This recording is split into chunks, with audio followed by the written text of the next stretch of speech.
mempersilahkan Penatua Hendra untuk membuka dalam doa. Dengaran suara saya? Ya, mari kita berdoa.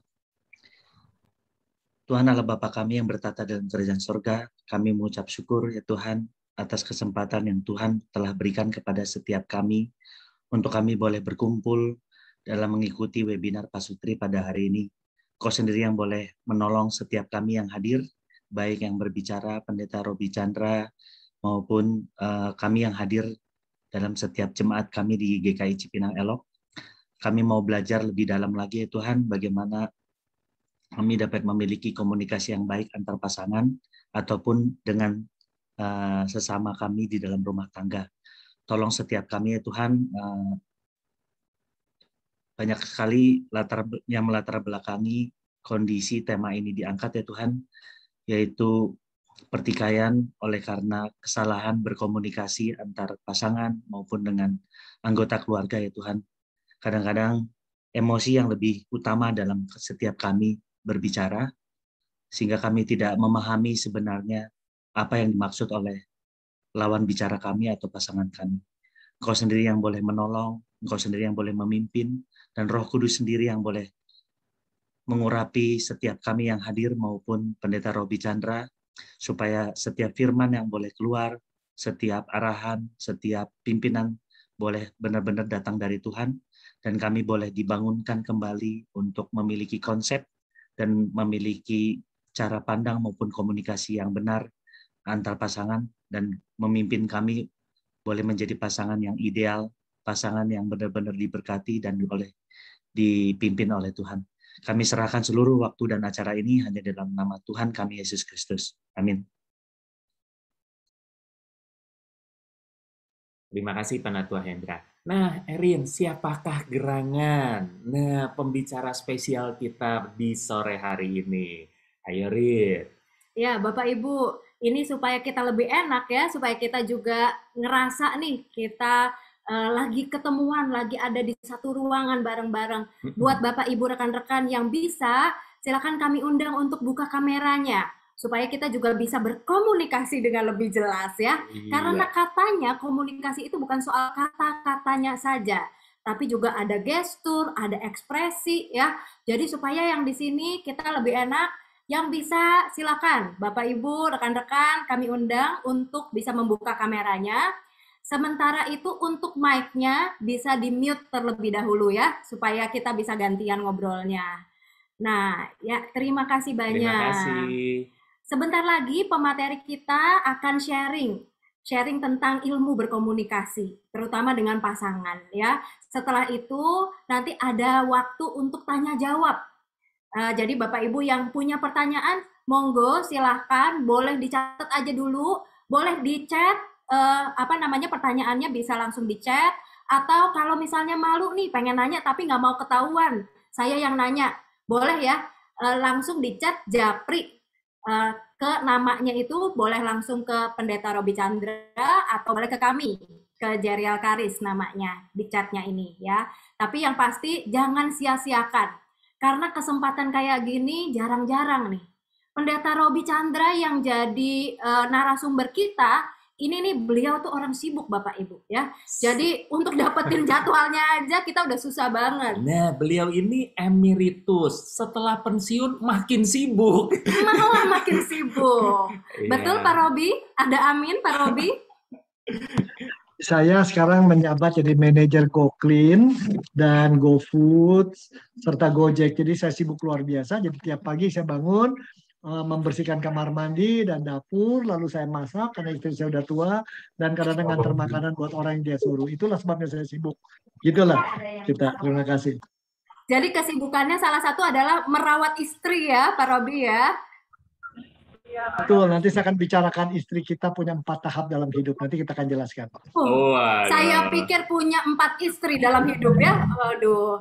Kalau akan juga 4 istri.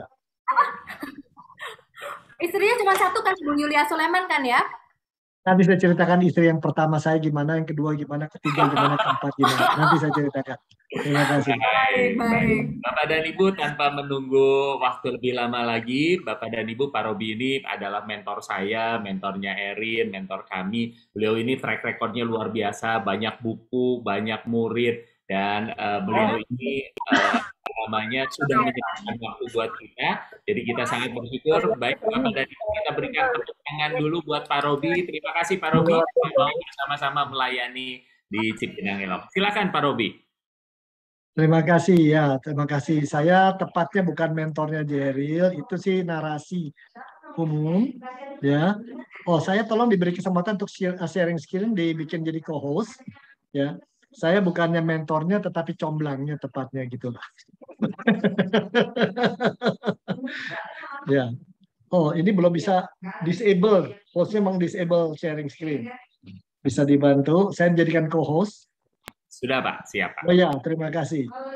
Jadi memang topik kita komunikasi efektif dengan pasangan. Ya, tadi saya katakan saya ceritakan dulu ada beberapa hal ya. Saya mencoba satu ilustrasi dulu. Ini cerita di Amerika, semoga nggak di Indonesia. Kalau Indonesia jadi ribut soalnya. Jadi di Amerika itu ada sepasang suami istri mau beli baju di tempat namanya Gap. Ini punya ada undangan perkawinan, dia pakai bajunya supaya sama. Maka masing-masing karena kerja di tempat berbeda saling telepon. Say, kita ketemu di Gap ya. Iya, itu dekat JCPenney, kamu tahu? Iya, di mall gede kan? Iya. Istrinya datang pakai mobilnya, lakinya datang, mampir situ. Si pria lihat gambar yang biru. Itu yang si pria tiba di depan parkir menuju ruang utama, lobi, masuk, belok kiri, langsung belok kanan sampai di Gap, belanja, menghasilkan waktu terbuang 6 menit, biaya keluar pada waktu itu $33. $3 adalah untuk bayar parkir. Yang perempuan masuk juga waktunya sama, tapi terlambat 5 menit, jadi suaminya udah jalan dulu, dia belok sini, sana sini, muter-muter ke Macy dulu, dari Macy ke JCPenney muter-muter ke Sears dulu, baru akhirnya ke Gap. Biaya waktu dipakai 3 jam 26 menit, waktu biayanya $876. Wah, ini luar biasa. Cerita ini menggambarkan pria dan wanita itu beda. Ini barangkali perlu catatan kita. Beberapa rumus yang akan saya kemukakan, boleh kita diskusikan. Benar nggak? Pria dan wanita beda di dalam hal ini. Itu secara umum stereotip. Tapi nanti kita benar nggak? Nggak semua begitu ya. Tapi ini cerita yang dicarain bahwa jangan menganggap pasangan kita itu sama sama kita. Apalagi paling bodoh adalah orang mau menikah lalu kita ingin dia berubah. Jangan lupa sebelum dia menikah sama kita 25 tahun atau 26 atau 30 tahun, dia sudah terbentuk dalam keluarga bapaknya dan ibunya. Kalau dia sama kita, mirip sama kita dan semuanya sama, kawin aja sama saudara sepupu atau kawin aja sama saudara kembar maksud saya. Ini mau nggak mau jadi mirip gitu. Kalau orang lain dia udah punya pola sendiri, perlu belajar. Jadi kegagalan dalam perkawinan kalau orang mengharapkan dia habis kawin dia akan nurut seperti kita. Itu adalah satu fantasi yang paling biasa yang Superman aja tidak bisa lakukan. Jadi catatan pertama itu ya. Nah, rumus kita pertama, tiap keluarga punya keunikan sendiri. Jadi tidak ada satu resep yang cocok untuk setiap budaya dan setiap keluarga. Yang cocok untuk Pak Jeril dan Erin belum tentu cocok untuk saya. Yang cocok dengan saya belum tentu dengan orang lain. Itu pertama. Yang kedua, setiap pasangan mengalami perubahan atau transformasi setiap 10 tahunan. Nah ini jangan lupa, istri saya adalah Yulia, anak pendeta Clement Suleman. Dia pemain piano, dia juga seorang psikolog gitu ya. Itu istri pertama saya. Istri pertama saya itu Yulia itu anak pendeta dan sabar, orangnya baik, sangat sayang sama saya, agak memuja dan lain-lain. Setelah kami menikah, kami punya 1 anak. Kemudian kami terpisah karena saya harus berangkat ke Amerika untuk melanjutkan studi dan belajar. Nah, tidak lama kemudian saya di sana lama, datanglah dia. Saya datanglah seorang wanita lain, itu Yulia juga namanya, tapi anak kedua, ini menjadi istri saya yang kedua. Nah, ini luar biasa ini. Ini agak galak. Hei, jangan taruh handuk di ranjang basah nanti. Jangan begini, jangan begitu. Nah, ini beda. Istri pertama nurut baik-baiknya, istri kedua yang punya anak 2 ini galak, banyak nyalain kita mulu dan ngotot dan sebagainya. Nah, tapi kami bersama di sana 8 tahun, kemudian dia pulang ke Indonesia. Saya sendiri, akhirnya setelah 1 tahun saya dapat doktor, saya kembali ke Indonesia. Yang Yulia yang kedua itu udah nggak ada. Saya dapat istri yang ketiga, namanya Yulia juga. Ini anaknya udah gede-gede remaja. Nah, Yulia yang ini repot sekali. Jadi apa konseling orang, ngajar di UI, bahkan pernah dia sempat dipikirkan jadi staf ahli menteri zamannya Pak Fuad Hasan dan lain-lain. Dan ini tentunya saya mau nggak mau komunikasi dengan orang seperti ini ya harus hati-hati dan bisa salah paham banyak gitu ya. Kita juga lagi membesarkan apa namanya waktu itu saya membesarkan pelayanan bina warga dan sebagainya. Nah, tapi beberapa lama kemudian setelah itu dia ke Australia melanjutkan PhD-nya. Ketika kemudian saya jadi nggak punya istri. Akhirnya saya dapat Yulia yang keempat. Yulia yang keempat itu sekarang usianya 67, orangnya lupaan. Jadi dia bisa bilang itu mana handphone gue, cari-cari jangan-jangan di dalam tas kamu. Saya bilang enggak, ada di kamar mandi. Nah itu pasti handphone kamu kamu pakai lalu kamar mandi. Padahal dia sendiri bawa ke kamar mandi. Nah sehingga saya mengatakan bahwa istri itu saya bilang Yulia yang tadi itu 1, 2, 3, 4 orangnya satu ya. Jadi pernah ada cerita begini saya bercanda, mencim-cim kaget kok Pak Pendeta istrinya 4. Ya betul, tipe 1, tipe 2. Istri yang pertama kita bilang adalah untuk dipuja. Istri kedua untuk dihamili. Yang ketiga adalah istri yang menimbulkan huru-hara di rumah karena pakai banyak dana kita. Istri keempat adalah dirawat. Jadi pertama dipuja, kedua dihamili, ketiga dibiayai, keempat dirawat begitu. Kayak sekarang jadi saya jadi gojeker segala macam, merawat dia lebih banyak. Nah, kita harus menyadari pasangan kita berubah, dia berubah, kita juga berubah. Dan saat ini ada masalah besar, saya lihat tadi profil peserta, sebagian besar kan usianya 40-an, 45, mungkin 50 ya, nggak ada yang 60-70. Zaman sekarang kita menghadapi dunia yang sangat luar biasa berubah.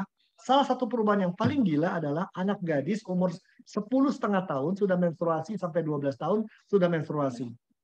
Dan saya dapat banyak laporan pada usia 41-42 sudah mengalami menopause.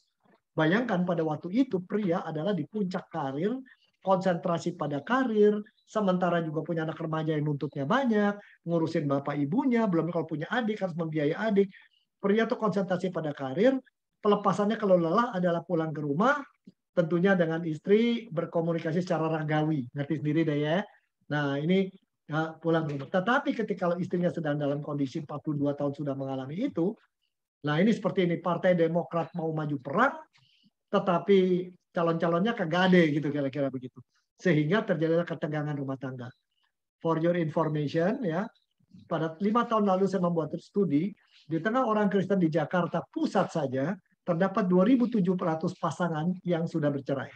2.700. Dan kalau saya hitung-hitung, dalam waktu 2 tahun pandemi ini, saya menangani kasus-kasus orang mau bubar, banyak banget itu. Tapi sebagian besar urusannya, saya nggak sebut namanya, saya sama istri saya, dia bilang kalau kita gara-gara mereka begitu udah bubar, kita 17 kali bubar rumah tangga gitu. Sebagian besar no issue, nggak ada isu besar gitu ya. Nah ini isu pengalaman kita harus melihat dunia ini berubah, kita berubah, pria berubah, wanita berubah. Dan ini mesti disadari. Jadi kalau pola komunikasi harus satu macam dari awal sampai nggak jalan. Jalan dulu, ingat lah waktu kita kawin sama dia kan, 6 bulan pertama apa kalau mau tidur? Saya aku nggak bisa tidur kalau nggak kamu. Sini dong berduaan dong pelukan, gitu kan? Tapi udah 16 tahun lain lagi. 6 bulan pertama udah 16 tahun. Lu tidur dulu apa gua tidur dulu? Kalau lu tidur dulu gua duluan ya. Tapi kalau udah kawin 26 tahun, lu tidur di kamar anak-anak aja sih ngorok ya, gue sih mau kerja malam gitu loh. Kalau sekarang udah pantaran saya, lu mau tidur, gua nggak tidur, masa bodoh, gua tidur di mana saja, kapan saja kan, ini kan kebebasan partai gue gitu. Kira-kira gitu. Kita mesti menyadari perubahan tuh ada gitu loh ya. Kalau dulu waktu masih istri saya yang pertama makan, ini sopnya enak, dia suapin ke mulut kita. Kalau sekarang dia pesan rawon, mau makan nggak? Lu nggak mau? Mau bentar lagi saya nggak ngesum dulu. Begitu balik rawonnya udah habis. Nah ini mesti disadari nih. Ini kenyataan hidup saudara ya. Jadi kita jangan melihat pasangan kita sama terus. Ya, saya pernah punya teman seorang guru menikah dengan muridnya. Bedanya gede ya. Hampir 12 tahun. Dan dia masih perlakukan istrinya itu waktu usia umur 50 kayak muridnya. Kagak bisa dong saya bilang, lu berklaim dulu. Dia sekarang mama dengan anak 3, dengan gelar master, udah keluar negeri dan lain-lain. Lu tetap guru nggak bisa, kata hormatilah dia gitu saya bilang. Wah ini jadi inget ya, ada tahap-tahap dan perkawinan. Anda tolong lihat ya, ada di tahap berapa? Katanya perkawinan yang indah tuh Nah, 9 bulan pertama, setahun pertama itu masih hidup di awang-awang. Setelah itu mulai kaget. Walaupun kita pacaran dia 7 tahun, baru kaget setelah tahu punya anak. Sifat dia yang asli kayak apa gitu. Jangan kaget gitu ya. Nah, kemudian tiap keluarga, rumus ketiga, tiap keluarga komunikasinya juga unik. Verbalnya beda, non-verbalnya beda. Saya dari keluarga, bapak saya dulu tempat kerja tentara, kalau marah tuh gebrak meja biasa. Papa tuh pernah ngegebrak grand piano sampai patah gitu ya. Itu nggak kaget kan. Tapi ketika kawin sama istri saya, anak masih umur 3 tahun, saya sempat ngegebrak meja, istri saya kaget. Anaknya sampai nangis. Sudah kelar, dia bilang gini, Rob, aku ngerti kamu marah karena dia menumpahkan sesuatu di tempat yang penting. Kan sebenarnya marah itu mau menyampaikan pesan, dia bertindak salah. Dia harus tahu tanggung jawab dia. Tapi dengan gebrak, menurut kamu yang sampai ke kotak dia itu gebrakannya atau pesannya? Waktu saya mikir lama dan tuh malu luar biasa saya. Sejak itu saya berubah, saya jarang marah gitu ya. Paling melotot kalau udah marah gitu. Itu paling-paling begitu ya. Yang galakan dia sekarang. Rohnya pindah, roh pemarahnya pindah ke dia. Biasalah sekali lagi, kita mesti rawat ya. Nah ini rumus pertama. Nah sekarang kita bicara kalau suami istri berpasangan supaya komunikasinya bagus. Siapa sih yang berkomunikasi ini? Pria kayak apa? Ada seorang sepasang suami istri, Farrell, Bill and Pam, menulis buku. Men are like waffles and women are like spaghetti. Gitu. Maksudnya apa ya? Dia punya rumus nih. Kebahagiaan dan gairah tidak datang dari menemukan pasangan cocok. Namun menjadi pasangan cocok. Jadi menjadi itu adalah proses ya. Kita harus berproses. Jadi bukan tapi dengan menjadi. Kita belajar terus untuk jadi pasangan cocok. Ketika dia umur 30 beda. 40 beda, 50 beda, 60 beda. Waktu dia umur 30, kalau dia masak kelamaan, cuci piring dulu, sini gue cuci piring. Enggak, gue aja. Kita cuciin, terus itu saya angkat, saya gendong dia masukin ke kamar. Lempar ke ranjang, udah kamu istirahat. Dia cuma ketawa. Ya. Kalau waktu umur 40 gitu sampai meronta-ronta, kayak anak kecil aja, kayak anak kecil. Begitu umur 50, diangkat itu, nanti pinggang lu patah nih, pegel katanya. Nah itu beda kan responnya. Nah kita mesti belajar terus. Kedua, kita mau berubah. Seperti tadi cara marah, ya cara konflik, cara menyampaikan sayang. Saya punya istri dari keluarga pendeta yang tidak ekspresif. Sayang nggak sayang tidak dikasih lihat. Tapi dengan cara dia selalu masak buat saya dulu ya. Perhatiin tengah malam saya pulang pun dia masak. Itu buat dia adalah ungkapan sayang. Buat saya itu bukan sayang, itu kewajiban. Kalau sayang tuh, yuk temenin saya makan keluar yuk. Aduh gue sibuk udah tamu. Yuk, saya beliin kembang yang indah, taruh di ranjang. Malam-malam dia tanya, ranjang gue kok ada kembang di situ ya? Siapa teman gue yang datang? Ini suamimu. Oh, kamu romantis bener, mau apa nih ya? Ada apa ya? Duh, aneh. Kalau kita puji, kok kamu cantik banget. Lu mau perlu apa ya? Mau pinjam kredit card gue. Nah, ini menarik nih. Ini tiap tahap ada perubahan. Jadi kita belajar terus ya. Mau berubah dan mau diubah. Kita sendiri mesti diubahkan. Target kita semakin serupa dengan gambaran Kristus. Artinya apa? Kristus yang peduli, Kristus yang memperhatikan, Kristus yang mau mengorbankan diri, Kristus yang penuh empati. Ya, Roma 8 ayat 28 29 mengatakan kita menjadi dipilih, menjadi serupa dengan gambaran Kristus, bahkan dalam kondisi apapun semua menjadi kebaikan gitu ya. Kita diajar supaya kita makin lama makin peka, makin mampu, punya komitmen dan kepedulian. Karakter Kristus ada dalam diri kita, kemampuannya, komitmennya, dan kepeduliannya, dan kontribusi nyatanya harus kelihatan. Jadi menurut Pam Wafel, ini Pam dan Farrell, ini kita usahakan. Untuk itu kita mesti kenali siapa. Menurut mereka pria itu kayak waffle. Yaitu kalau berpikir, kalau kerja terkompartmental. Waffle kan ada kotak-kotaknya di dalam ya, terkotak-kotak. Sedang wanita adalah bagai spaghetti gitu ya. Segalanya bisa terkaitkan. Kalau ngambil waffle satu potong, itu kotak-kotaknya bertahan. Kalau wanita kayak spaghetti, diambil spaghetti, maunya ngambil mie-nya doang, ke bawah tuh dagingnya, kuahnya terbawa gitu. Jadi menurut mereka, pria memproses sebagian besar urusan hidup secara terkotak-kotak, sekuensial, berturut-turut satu persatu. Jadi kalau pria lagi nonton bola, jangan diajak ngomong, saya besok kita jadi pergi apa enggak? Jangan tuh jadi ribut. Lu nggak lihat gue lagi nonton? Nah itu loh. Dia belum kelar. Biarin dia nonton. Udah kelar baru dia ngomong. Dan lebih repot lagi kadang-kadang dia nonton. Udah kelar filmnya dia bengong. Itu kotak kosong yang dia masukin. Biarin aja. Kadang-kadang wanita, ini apa nih orang ya? Ada masalah apa? Kamu ada masalah? Enggak. Kamu mikir apa? Kagak. Lu jangan bohong. Yang gitu jadi berkelahi itu. Ya. Jadi memang kalau dengan manusia yang namanya pria itu biasa terkotak-kotak menurut si Farel ini, biasanya pria itu sangat handal dalam menyelesaikan masalah-masalah. Kenapa? Ketika masuk kotak tertentu, ya teliti, dia ukur, dia rumuskan masalah, dia rumuskan solusi, baru bergerak ke kotak berikutnya. Itu menurut Farel, ya. Nanti Anda tahu. Sebagai bandingannya, wanita bagaikan spaghetti, yaitu mereka memproses itu sebagai hal-hal yang saling terkait. Nah, nyata dalam komunikasinya, kita ngajak dia, yuk makan ke Haitian, yuk. Ntar habis pulang dari Haitian jangan lupa beliin gua Kiamboy. Itu kan beda di mall. Iya sekalian jalan. Loh, mallnya kan 2 kilometer beda. Lu kan nggak punya lindung diri. Lu nggak bisa begitu. Lu juga belum disuntik, jangan pergi ke Haitian, ya pesan aja.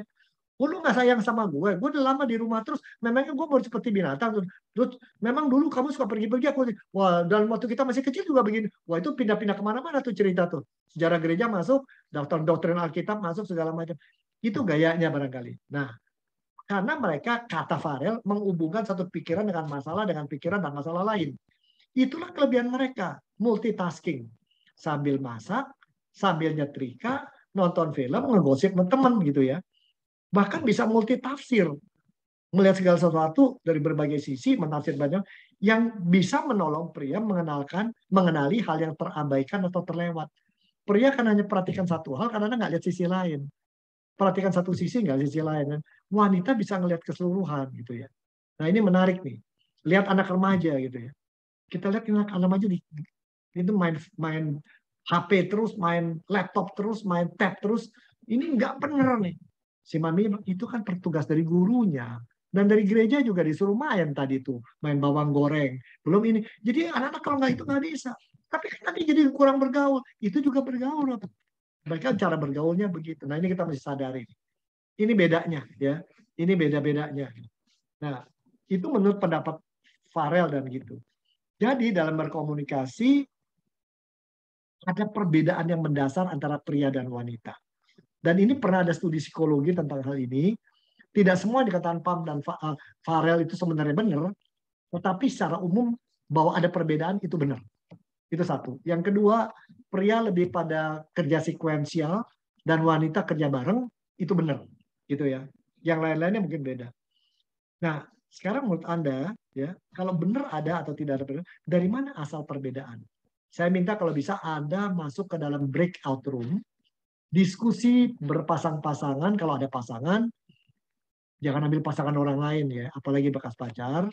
Masuk ke dalam breakout room, diskusi bersama-sama. Menurut Anda, yang dikatakan sama si Farel itu perbedaan pria wanita, benar nggak sih?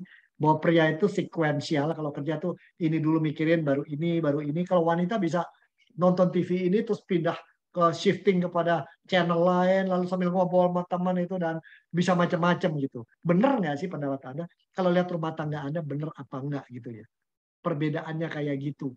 Nah, silakan dibagi, ini kan ada 25 orang. Kalau bisa dibagi ke dalam setiap kelompok tuh terdiri dari 5 orang atau 6 orang, boleh lah. Diskusi, sharing aja ya. Cerita di rumah, jangan sampai berkelahi ya. Nanti Jeril bilang nih, bener, itu yang bikin pusing itu. Erin begini, bukan begitu, nanti sebelahnya nonton. Nah, ini seru nih kalau begitu. Jangan sampai berkelahi. Cerita aja menurut Anda, bener nggak sih perbedaannya kayak gitu? Ya, waktunya 10-15 menit. Ya, nanti kalau udah bener nggak bener kita ngomong jadi komunikasinya gimana. Paham ya? Kalau ada pertanyaan duluan boleh, tapi nanti aja diskusi dulu baru kita tanya ya. Thank you Rin, lanjut. Ya, Bapak dan Ibu silakan. Ya, silakan diminum. Wedang ubuhnya, Coca-Colanya, silakan diminum. Saya boleh muter-muter nanti ya kalau jadi co-host, bisa memantau. Ya, silakan. Kalau mau waffle saya punya waffle. Ya.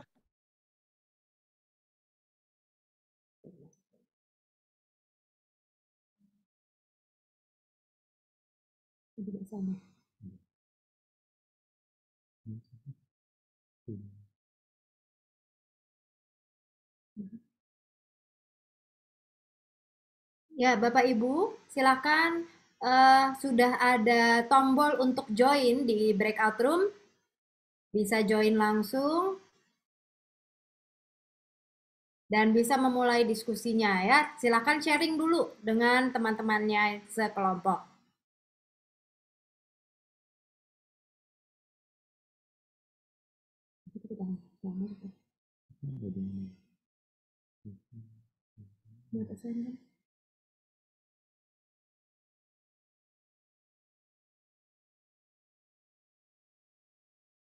Ya, Ibu Rina, Ibu Eva. Ibu Eva sudah. Bu Widya, mau masuk Ibu Widya? Silakan masuk. Diketik join kalau mau masuk ya.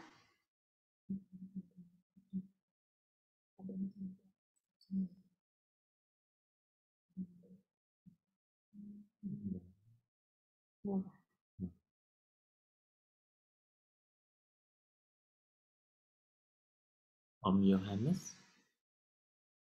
Om Yohanes sama Ibu Hong masih bisa dengar?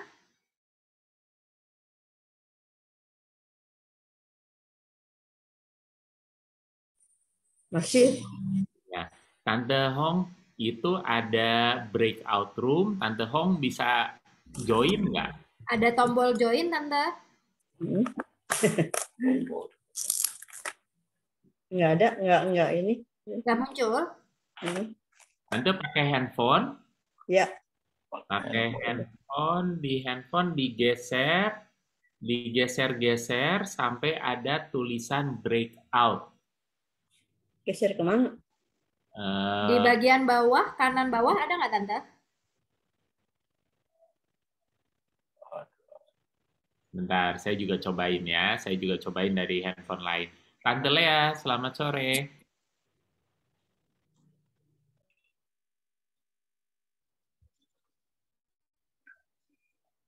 Oke. Sore. Sore. Tante bisa join ke ruangan breakout room? Sorry, jadi Tante lagi di jalan nih, jadi nggak bisa gabung ya. Coba dengerin aja. Oh, oke, siap, Oke, siap. nggak apa-apa, Tante. Thank you. Ya, ya. Terima kasih. Oke. Sebentar ya Tante Hong, kita coba bantu.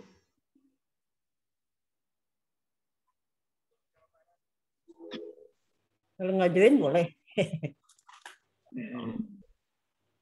Coba ya, Tante. Coba ya. Aku ini dulu ya.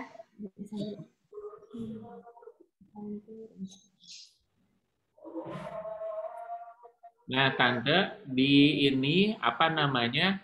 Ada tulisan ini Tante apa namanya? Host mengundang Anda untuk join room 1. Ketemu nggak Tante? Nggak ada sulit apa-apa. Oke, saya coba sekali lagi ya Tante ya. Oke. Tulisannya kayak gini, Tante, kalau di handphone jadi kayak ada kotak putih gitu.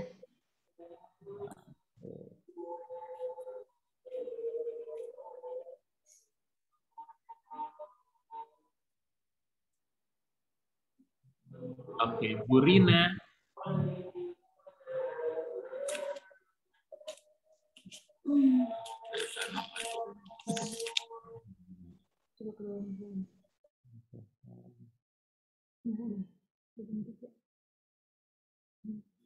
Tante, aku coba pindahin ke room 1 ya. Tante, ada muncul nggak Tante? Sekarang ada muncul nggak kayak kotak begini nih, Tante?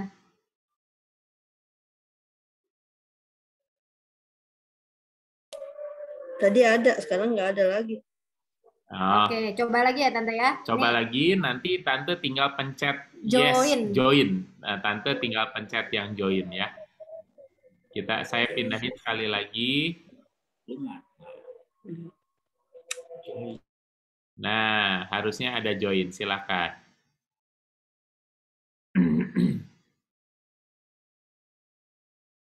Bu Rina. Oke. Bu Rina, bisa dengar kami, Bu Rina?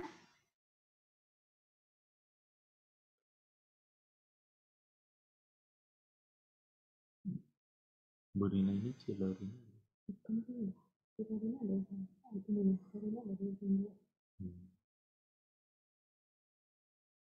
Tadi jam berapa?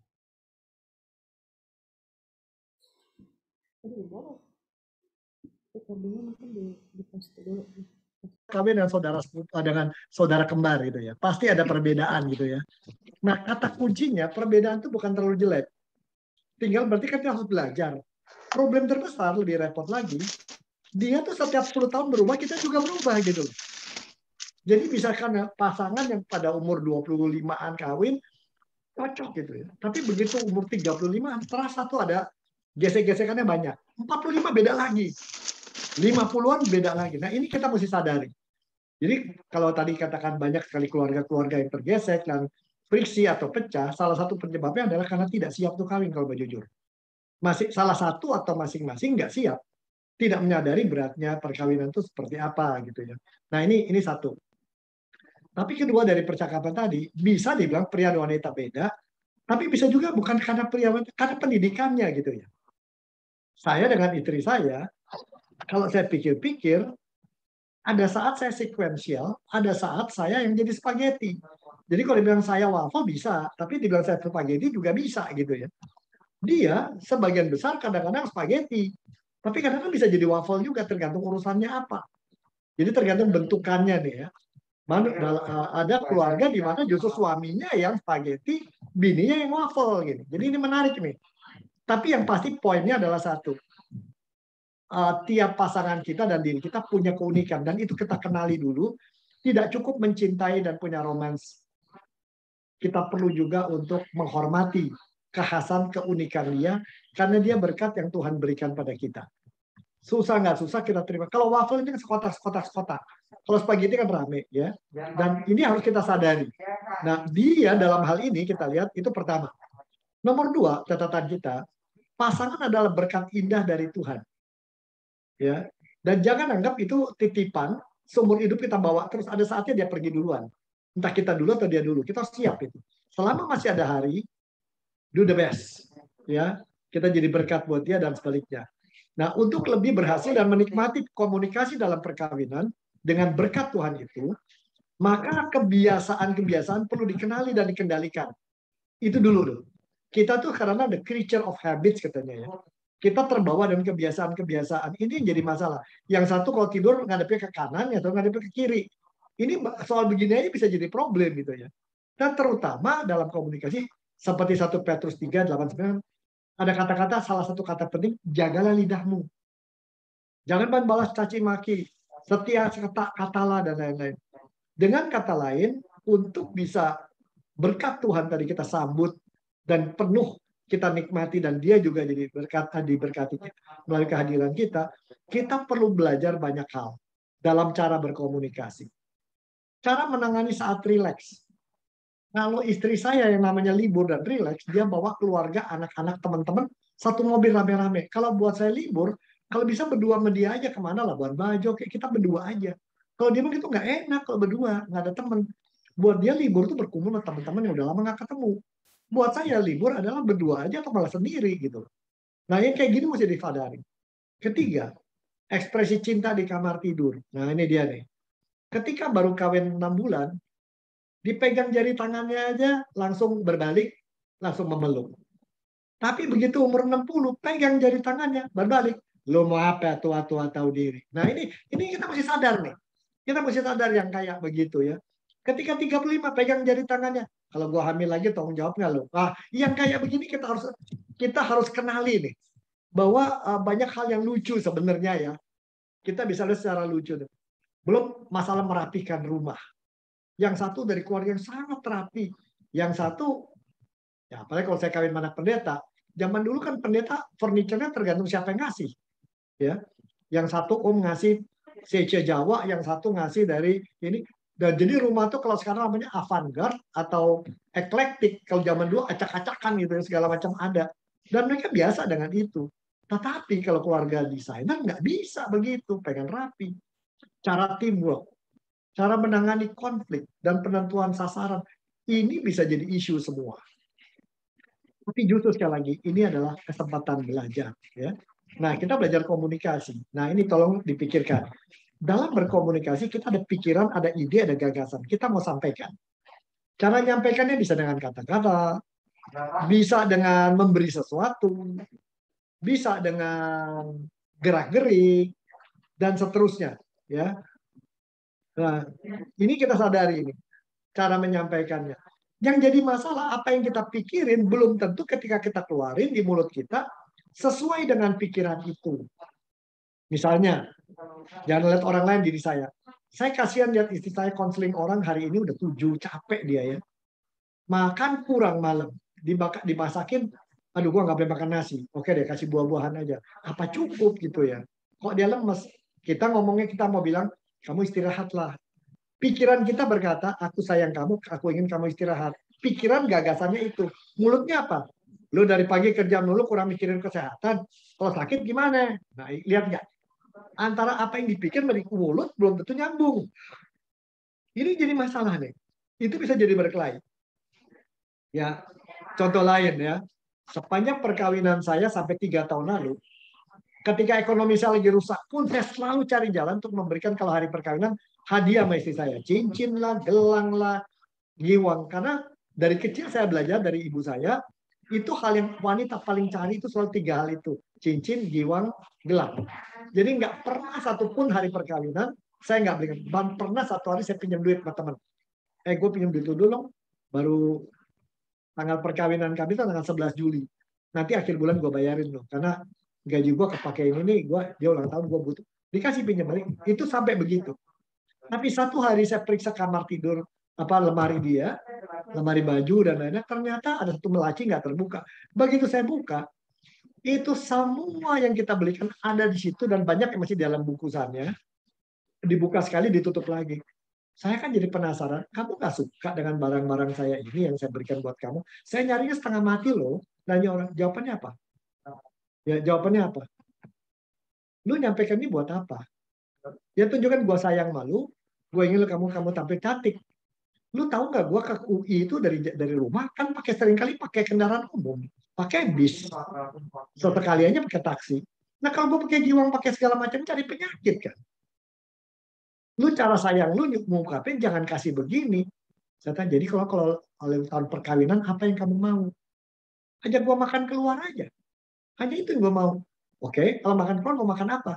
Gue gak butuh yang mahal-mahal, yang gue suka. Yang lu suka apa? Dia sebut namanya. Waduh, saya hitung. Udah kawan 43 tahun, waktu itu 40 tahun. Gila, pengeluaran 40 tahun kali, misalnya 2 juta. Ini udah 80 juta. Padahal bisa dipermurah lebih banyak, karena sayuran itu nggak sampai ke 100.000 gitu ya. Saya hitung begitu, saya ketawa, saya bilang sama dia, awas ya, kita bermaksud baik, mau menyampaikan sayang sama dia. Bentuknya giwang, nggak mau dia. Bentuknya makan. Kita mau menyampaikan aku sayang pada kamu, tapi kelihatan dia bilang, lu kok ngomel. Nah ini yang begini nih. Lebih repot lagi, istri lagi sedih, banyak pikiran, anak nakal, ngomong sama suami, anak kita pelajaran sekolahnya kok lagi jelek. Ngomongnya ketika suami lagi nyetir. Lagi mikir nih, gue mau jalan sini atau jalan situ. Kan pria terkotak-kotak.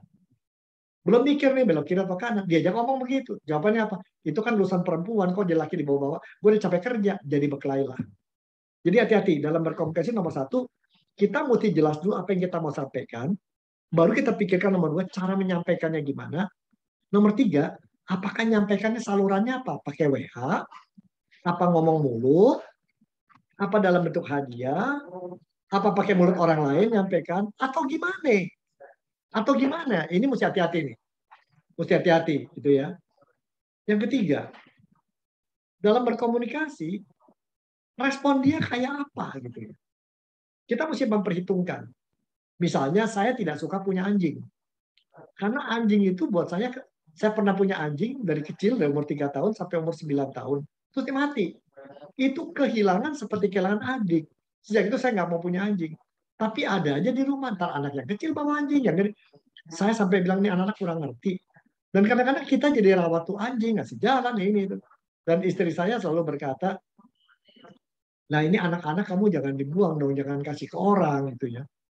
Ini kan hewan, tapi kalau kamu nggak suka kasih ke orang, kita kasih ke pabrik gitu. Saya jadi bengong. Buat saya ini kan adik. Kalau saya binatang masuk rumah itu bukan lagi binatang, itu adik kita. Karena dari kecil begitu bawaannya. Nah ini kita mesti ngerti nih, respon gimana gitu ya. Jadi respon ya. Nah, istri saya itu termasuk orang yang nggak pernah bilang enggak kalau orang minta butuh pertolongan. Apalagi orang susah. Dan pada satu hari dia bilang, ini baru-baru ini ada orang begini, anaknya kelas 3 butuh komputer. Kalau nggak kelar SMA komputer. Oke, saya bilang, oke saya usahakan deh. Berapa sih harganya? Komputer tipe apa? Untuk bikin program atau komputer bikin grafik, saya perlu data itu. Responnya apa nggak? Lu mau? Gue udah bilang sama dia nggak jawab. Orang itu butuh apa nggak sih? Kalau nggak ada speknya, spesifikasi, saya belikan nanti yang salah. Jadi persoalan saya nggak banyak duit, saya bilang gitu. Ya, saya bilang saya belum expire, tapi emeritus itu bukan seperti dulu.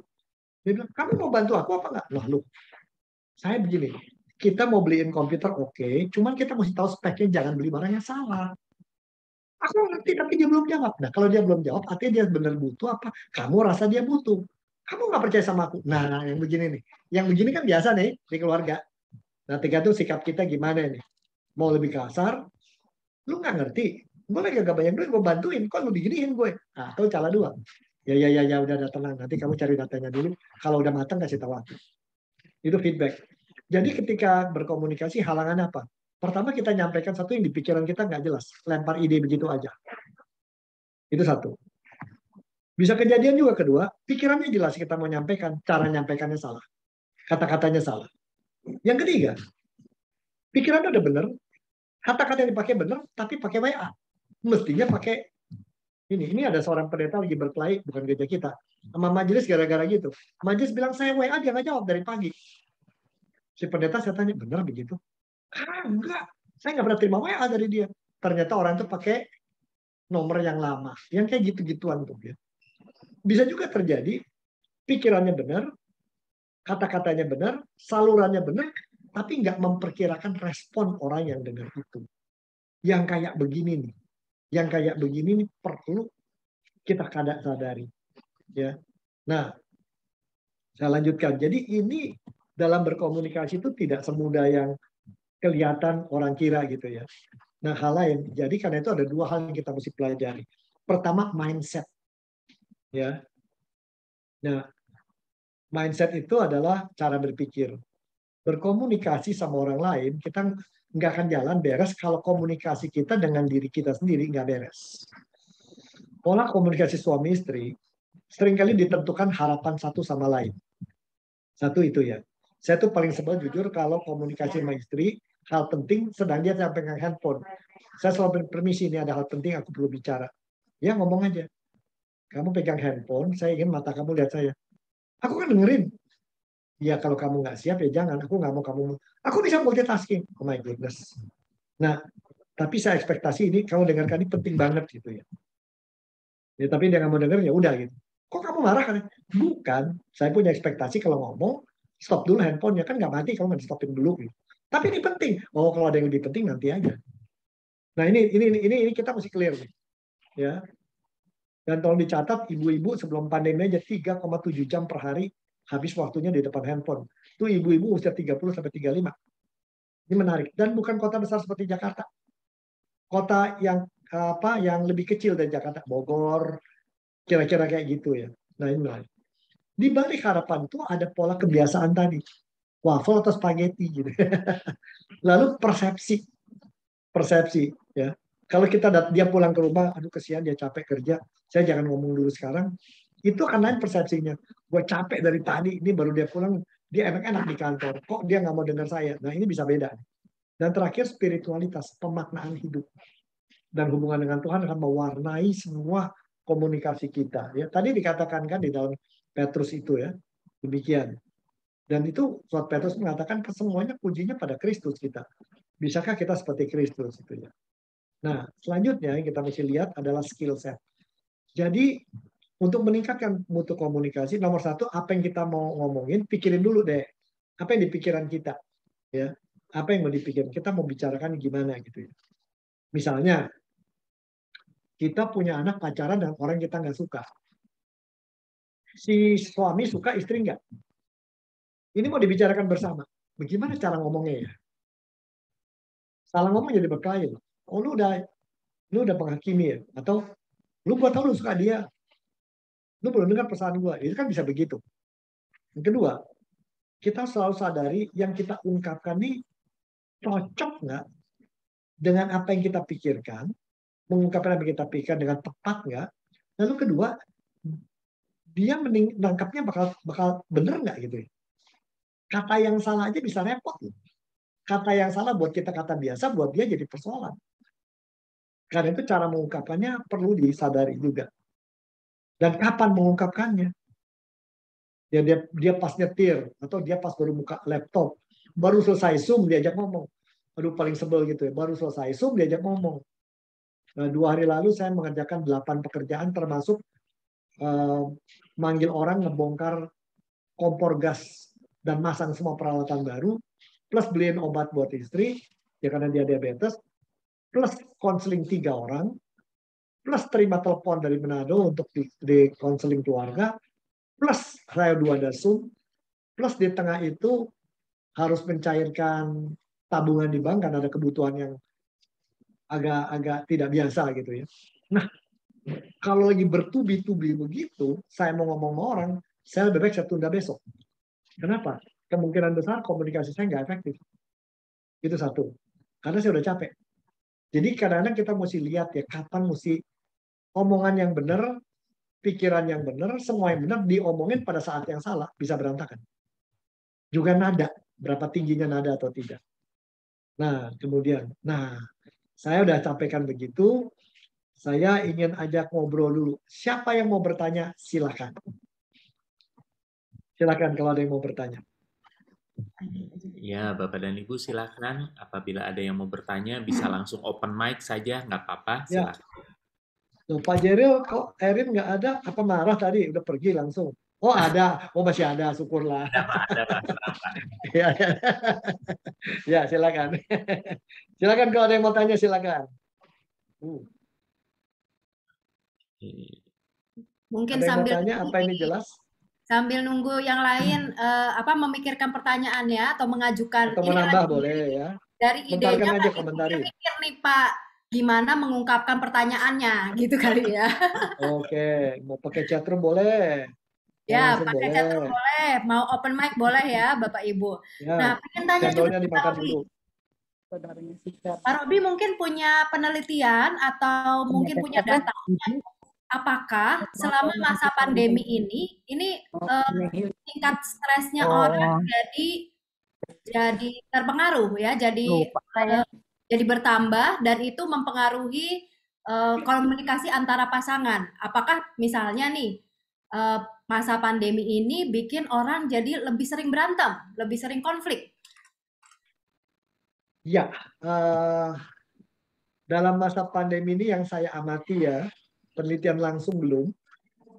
Yang penelitian langsung satu, saya meneliti para remaja di masa pandemi dalam pola komunikasi dan gambar diri. Di sekolah-sekolah Kristen saya mendapatkan lebih dari 10,3% anak-anak remaja mengatakan kami siap bunuh diri. Kami siap bunuh diri. Itu saya lakukan di 2 sekolah di Jakarta, Bogor, Sentul, Surabaya, Sidoarjo, dan Jawa Tengah. 6 kota. Jadi angka mengatakan kami sedang pernah memikirkan dan serius memikirkan bunuh diri adalah 10,3%. Sedangkan nasional kan lebih gede ya, 11,2 itu ya. Ini anak SMA. Satu. Tetapi kemudian saya mengikuti semua flyer tentang webinar yang ada, banyak sekali bicara tentang mental health ya, keluarga ya. Ya. Lalu dari pengalaman pribadi, angka orang yang mau benturan karena perceraian cukup lumayan ya, pada usia 40-an. 43 sampai 46 itu 39 berarti cukup rawan. Ya. Dan ada kasus begini ya. Ini beruntung orang itu dari awal ngasih tahu sama saya. Dia udah nggak ngomong sama suami selama sebulan. Saya tanya, persoalannya apa? Dia banyak diem aja diajak ngomong sekarang. Gua kan sebel. Dimasakin, yang dia suka nggak dimakan. Dia makan apa aja yang dimakan, tapi nggak dimasakin. Saya kan kesel, saya ngomelin. Dia sampai melotot balik. Lo kalau ngomelin gue usah ngomong. Dia benar-benar nggak ngomong sebulan.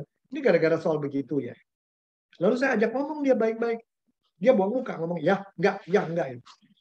Saya lagi mikir, ini suaminya benar orang komputer nih. Ini benar-benar hidupnya dengan kotak-kotak. Si istri tipe yang hahiha begitu gitu ya, yang emosinya juga tinggi. Lalu saya bilang, oke, boleh nggak saya kasih usulan? Salah nggak kalau saya kasih usulan gini? Tetap kasih makan yang dia suka. Tetap kamu setrikain baju dia. Ya, tetap kamu juga memberi perhatian pada dia, apa seperti itu. Nanti kalau dia udah rada tenang, kamu tanya, kamu ada masalah apa gitu. Dan 2 minggu gimana? Tetap nggak berubah. Bahkan dia ngomong kalau perlu, saya sih nggak takut kalau perlu cerai. Saya nggak kepengen cerai Pak. Sempat bentur gitu ya. Tapi kemudian, oke lanjutkan. Tapi sekarang gini, setiap bangun pagi kamu lihat dia, tanyain, ada yang bisa kubantu nggak? Kamu perlu apa? Ada yang bisa dibantu nggak? Kalau dia ngamuk-ngamuk bilang, oh gitu ya. Gitu aja. Pakai 3, oh gitu ya. Ada yang bisa saya bantu nggak? Kamu ada yang perlu apa? 3 hal itu. 2 minggu kemudian si suami mulai ngobrol. Makanannya enak nih katanya. Oke, mau dibikinin lagi. Akhirnya cair. Setelah cair suaminya, saya di tempat kerja saya, tempat saya bisa bangkrut nih. Dia single income generator. Tentunya dia khawatir kan. Baru beli rumah, masih cicilan. Jadi dia tegang si suami. Dan dia nggak berani ngomong sama istrinya. Karena istrinya tipe kekhawatiran. Nah ini menarik nih. Dia simpen. Di tengah simpen tuh mikir, kotaknya, dia masuk ke dalam kotak, mikir kotak-kotak, istri ngaco-ngaco dengan spagettinya. Jadi ribut. Tapi saya bilang kalau begini, saya ceritain ke dia, mungkin nggak begini. Mungkin nggak begini. Mungkin Pak. Coba. Nggak lama, ketemu terakhir jalan lagi pegangan tangan berdua. Aduh, puji Tuhan. Aduh, puji Tuhan. Jadi memang benar, angka konflik keluarga meningkat. Kenapa? Work from home itu menjadi work from hell. Kenapa? Di antara 2 Zoom, waktu kadang-kadang terpisah 1 jam. Sebenarnya cukup untuk menyiapin makanan sesuatu. Tapi udah siapin makanan sayur, begitu mudah, nasinya nggak ada. Saya udah ngalamin berkali-kali gitu. Nasinya nggak ada. Loh, kemana? Tanya pasangan, nasi gue kemana? Gue kira udah basi, gue kasih anjing. Masya Allah, kita udah dari pagi-pagi masak buat diri kita. Karena di rumah saya nggak ada yang masak nasi lain. Yang kayak begituan tuh satu. Kedua, work from home jadi kelihatan. Ini keran udah lama bocor, nggak ada yang ngurusin. Kedua, ini sapu udah keplek-keplek, nggak ada yang mau beli. Ketiga, ini AC udah bocor. Itu kelihatan segala sesuatu yang normalnya nggak kelihatan. Dulu kita part-time husband, part-time wife. Sekarang jadi full-timer, plus toolmaker, tool fatigue, plus tukang AC, plus tukang segala. Di tengah, orang belum bisa menentukan yang mana jam ini. Saya lagi belajar. Pokoknya saya bilang, gue 1 minggu, udah tahu deh. Batas kekuatan saya Zoom 1 hari 2 kali. Kalau mau happy. Ditambah ngegoes. Kalau 3 kali, nanti setelah tenang, saya mesti relaxing badan. Dan relaxnya saya adalah dulu drakor. Jujur aja. Ya, jadi bangsanya The Girl from the Bong Soon, itu saya begitu ya. Nah, Sarangeo gitu. Sekarang saya larinya ke Jessica Jones. Ya, Jessica Jones sama Daredevil Marvel. Ya, ini saya kena ditobatkan sama putra saya jadi suka Superman dan kawan-kawannya gitu. Ya oke. Kita perlu istirahat ya. Perlu istirahat dan lain-lain. Tapi kalau 3 Zoom capek saya. Karena 3 Zoom kalau begini enggak. 3 begini oke. Tapi kalau 3 rapat, apalagi orang berkelahi, dan kebetulan ada beberapa lembaga yang minta tolong dan pendeta yang lagi berkelahi, itu capek. 3 saya nggak benar. Saya mesti tahu batas saya adalah 2. Nah kita mesti tahu. Lalu 1, tiap malam sebelum saya tidur, kalau saya nggak bersihin meja makan, nggak bersihkan cuci piring, saya masa bersalah sama istri saya. Karena pagi dia akan lakukan, dia capek. Mendingan saya masak, beresin. Tapi kalau jam 11 belum kelar, dan saya masih nulis tiap hari 2 jam. Kalau ini nggak beres, itu ke bawah kesalnya banyak gitu ya. Jadi saya akhirnya membuat rutinitas. Kita mesti ngatur rutin nih. Saya bangun pagi, ya ngeberesin dapur, gesekin kamar mandi, cuciin baju, ya. Nah itu siapin makan pagi sendiri. Kalau cucu perlu ya, atau istri. Kalau istri saya nggak berani karena dia punya diet sendiri. Udah siapin itu, cuci lagi udah bersih, mulai ngerjain. Nulis atau apa, terus Zoom sampai jam 12. Ya, jam 12 2. Kalau misalnya nggak pengen makanan yang ada apa-apa ya pesan. Kalau enggak ya pergi sama teman. Kalau enggak ya masak sendiri gitu ya. Masak nasi yang kadang-kadang lupa tuh. Kadang-kadang kebanyakan ya. Lalu setelah itu jam 1 jam 2 habis selesai itu mesti istirahat dulu. Ini kelainan tapi baru dari high ten kok. Lumayan ya. Habis latihan ya. Tapi ya di situ habis dari situ habis begini selesai saya akan nge-goes. Jadi kita mesti tentukan nanti malam ada yang rusak di rumah nih. Di rumah nih ada selang kita beresin. Jadi kita mesti tentukan dan ini yang membuat stres tuh kita di awal tuh kacau. Apalagi kalau dua-dua suami istri Zoom nih. Mati gara-gara dia katanya wifi-nya. Yang begini nih seru nih. Yang begini nih seru nih ya. Di rumah kami ada 4 yang memakai Zoom, 5. Waduh, sampai 2 wifi tetap nggak beres juga. Nah, yang begini tuh memang benar makin banyak keluarga yang benturan. Ibu yang stres lihat anaknya katanya sekolah. Tapi gue lihat dia buka laptop, dia buka juga tab sambil main gamenya, ya, sambil juga nonton Squid Game itu. Plus juga SMA sama temen. Kita sana, aduh gila nih kata ibunya. Saya bilang, udahlah dek, zaman sekarang anak sekarang belajarnya memang beda sama kita. Biarin aja, style dia begitu. Nanti nih, kalau BPK Penabur udah mulai lagi sekolah, mungkin anak-anak cuma masuk sekolah 2 kali seminggu. Lebihnya work. Itu kan membingungkan. Sekarang dia mau ke sekolah jam 7 kurang 10 baru bangun gosok gigi sambil makan sambil kerja. Nanti kita udah bangun 1 jam sebelumnya. Nah, ini ngaco lagi dunia. Jadi memang benar pada saat ini banyak Zoom fatigue, kecapean main Zoom.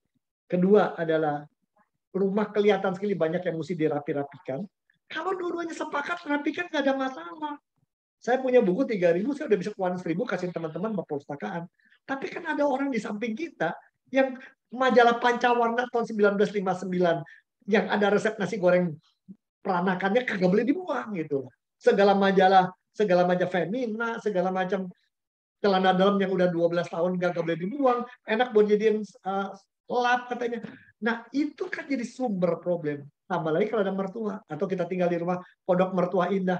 Benar-benar saudara, kalau saya sih pikir ya itu bisa tergantung kita ya. Nanti kita lihat. Kadang-kadang persoalan itu ada masalah, tapi ada persepsi tentang masalah, lalu ada respon terhadap masalah. 3 itu yang kita katakan. Komunikasi dipengaruhi 3 hal. Cara kita, kalau saya melihat begini, kadang-kadang udah rapikan rumah ini jadi curhat gue ini ya. Lagi ngerapiin rumah, ngecutnya, istri bilang kurang bersih. Langsung anak perempuan, kok papa airnya kemana-mana gitu. Udahlah, anggap aja Tuhan lagi latih saya gitu. Daripada makmur apa sih marah lama-lama, lu cuci sendiri lama. Sudahlah, mereka juga lagi frustrasi, udah kita jangan mendiri aja. Tergantung persepsi kita kan, makin dimarahin, makin apa saya senyum-senyum aja ketawa. Udahlah bapak lu gojeker, jangan pusing cuci dan. Jadi kita tergantung persepsi ya. Kita bisa melihat ini kecelakaan besar atau lihat ini jeda besar menyenangkan ya. Nah ini satu ya. Jadi kedua yang jadi saya katakan tadi memang benar ada masalah kalau bapak sama suami sama istri bisa tegang karena ya 24 jam ketemu bersama gitu ya. Berebutan kamar mandi, kita tidur pengen sebelah kanan, dia pengen sebelah kiri. Yang kayak gitu-gituan. Nanti kita masih Zoom, dia udah pengen tidur. Nanti kita mau tidur, dia pengen Zoom. Yang begituan tuh belum ada aturannya, SOP-nya belum ada. Standard Operation Procedure itu mesti dipikir dulu. Belum anak-anak lagi. Nah ini satu jawaban saya. Benar ada banyak masalah, tapi saya khawatir anak bunuh diri. Yang ketiga, di tengah yang bukan Kristen, tingkat kekerasan rumah tangga meningkat. Ya, baru-baru ini ada orang hamil 8 bulan diinjak kaki perutnya sama suaminya. Kan gila. Ya, itu waduh ngeberesin itu. Belum lagi ketakutan orang kan COVID jadinya beririn. Jadi bermacam-macam, takut kerjaan nanti kagak beres, nanti kehilangan pekerjaan, nanti takut papa gimana. Ini diantara yang muda ya. Anak pengen bunuh diri yang tengah. Nah, orang tua, nah ini kesian nih. Orang tua lihat anak udah keluar pintu, gue udah tua, gue ke mall nggak bisa, ketemu teman nggak bisa, ke gereja, Zoom nggak ngerti, dah, pulang aja Tuhan ke surga. Itu banyak kejadian gitu, banyak. Jadi ini dampaknya akan gede ya, bukan hanya ekonomi tapi mental health bangsa. Kalau pendapat saya gitu ya. Ya ini. Ini ngomong dari chat ada pertanyaan nih, boleh saya respon bentar? Betul. Boleh Pak Robi saya bantu bacakan ya. Ya. Oke, ada ini dari Penatua Hendrata nih. Pak Robi mau tanya, gimana memahami istri? Kita super beda background keluarganya. Kita kadang-kadang laki-laki ini lebih membahas yang penting-penting, kritikal. Tapi istri membahas hal-hal yang simpel dan sederhana. Tapi akhirannya jadi rame. melihatnya pakai hati. Kita suami sering salah terus. Loh, Gimana nih, Pak Robi? Bapak apa nggak sadar? Sama suami. Bapak apa nggak sadar dalam uraian tugas suami yang dibuat di kerajaan surga dikatakan nomor 1, istri tidak pernah salah. Amin. Nomor 2, kalau istri bikin salah, lihat rumus nomor 1. jadi kalau kita lihat demikian adalah kita melihat hal-hal yang menurut kita ini paling besar dan important ya, vital, signifikan. Ya, buat kita signifikan dan besar dan secara sekuensial. Ini anak udah mau lulus SMA, kita mau sekolahin kemana gitu ya. Anaknya di sini sekolahnya bahasa Inggris, jadi mesti arahnya kemana, biayanya berapa, kita ngitung. Kalau dia lihat, Pak, kalau di sana di sini aja suka kesepian, ke sana apa nggak kesepian? Dia melihat aspek yang kita nggak lihat. Tapi buat kita tuh membosankan dan menjengkelkan, kan buat kita tuh receh-receh. Sebenarnya nggak receh. Karena yang buat kita receh, itu sebenarnya vital buat dia. Itulah Tuhan jadikan pria dan wanita karena kita nggak bisa lihat yang itu kadang-kadang. Karena kita sekuensial. Di situ kita perlu bersama bicara ya. Karena kalau saya mikirkan sesuatu, istri ngomong sesuatu, di situ kita bantah ya. Itu kan tugas suami juga berbantah gitu ya. Nanti tapi di rumah kita mikir jangan-jangan benar juga yang dia ngomong gitu ya. Jangan-jangan benar juga yang dia ngomong gitu ya. Jadi kalau ini gimana sih gini nih. Nah, jadi ya apa ya? Kami pernah punya satu kasus, menurut saya ini perkawinan bisa diselamatkan. Suaminya rada mafia gitu ya. Istri bilang ini nggak bisa diselamatkan, bro. Karena dia ada pakai Tuhan, pakai segala untuk kepentingan dia udah selingkuhan dan pembantu aja udah dilecehkan. Nah, kami beda pendapat, kita benturan banyak. Masa lu sebagai konselor mengusulkan orang untuk bubar? Enggak. Dia udah pengen bubar, minta pendapat saya tidak mau kasih pendapat, tapi menurut kajian saya ini memang kalau diteruskan resikonya terlalu tinggi buat keluarga karena nanti istri bisa dicekek sama suami dan anak diapa-apain. Pilihan ada pilihan terbaik dan dua yang terburuk katanya. Saya melihat dari sisi lain. Tak lama saya mikir jangan-jangan istri saya benar. Akhirnya saya bilang, aku rasa kamu benar deh, go ahead ya.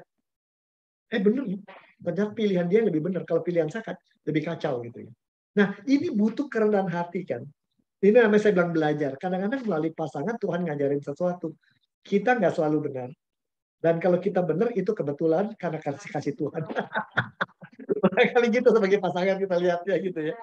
Jadi benar Pak, ya yang receh-receh yang buat kita kecil-kecil, buat dia penting. Jangan-jangan di belakang yang dia ungkapkan itu ada hal yang dia lihat tapi dia nggak ungkapkan.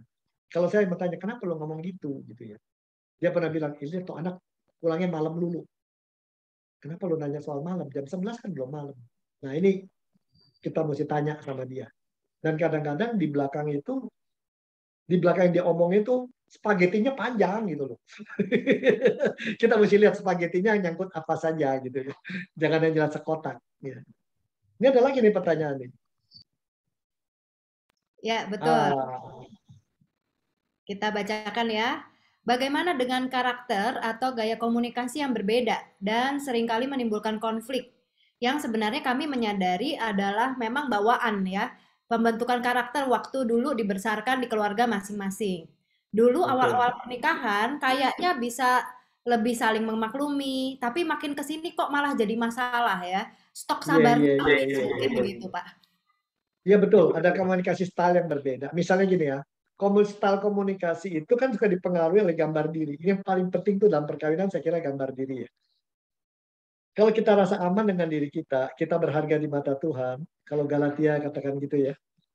Kau Kristus di dalam dirimu, kita tidak sendiri. Jadi problem terbesar dalam perkawinan itu kalau husband merasa gue sendiri mikul nih kok istri nggak ngerti. Atau sebaliknya, kalau istrinya bad winner, gue memikul sendiri kok suami nggak ngerti. Nah itu kalau di dalam Galatia 3 dikatakan kamu tuh Kristus sudah ada dalam dirimu, kamu diberikan rahmat. Jadi poinnya cuma satu. Kita nggak hidup sendiri, apapun terjadi dalam hidup kita, Tuhan selalu menemani kita. Dulu Tuhan jaga, sekarang Tuhan hadir, besok kita nggak lupa. Nggak akan dilupakan. Apapun. Ketika bangkrut, ketika sakit, ketika ada kematian, ada rumah tangga retak, Tuhan tidak pernah tinggalkan. Ini bukan kata-kata, ini kesimpulan dari pengalaman gitu ya. Bukan hanya dari Alkitab. Saya simpulkannya itu. Jadi kalau kita beriman, nomor satu sadari dulu itu. Itu pegangan kita. Dulu dia jaga, seperti kata-kata Daud. Dulu ketika aku masih kecil, beruang aja Tuhan bisa tolong aku ngatasi beruang. Sekarang Tuhan akan ada. Maka ke depan Tuhan jaga, mengalahkan Goliat gitu. Itu dulu nomor satu. Tapi nomor dua yang kita lihat, problem terbesar dalam perkawinan kalau pasangan punya gambar diri negatif. Atau luka yang belum selesai. Misalnya, dalam masa kecil si pasangan tuh hidupnya susah terus. Itu bawahnya, aduh nanti kalau gue susah lagi gimana? Nanti. Jadi mikirinnya duit, takut ditipu, takut rugi, takut gagal, ketakutannya banyak. Dan orang seperti itu kalau ngomong mungkin sangat hati-hati, sangat runtut, sangat rapi. Yang satu tipenya happy go lucky. Dulu Tuhan jaga gue dan bapak gue juga baik. Nah ini kalau begitu tuh bentuk. Waktu pacaran mungkin nggak kelihatan. Kenapa? Masih dipenuhi dengan romantisme dan fantasi-fantasi.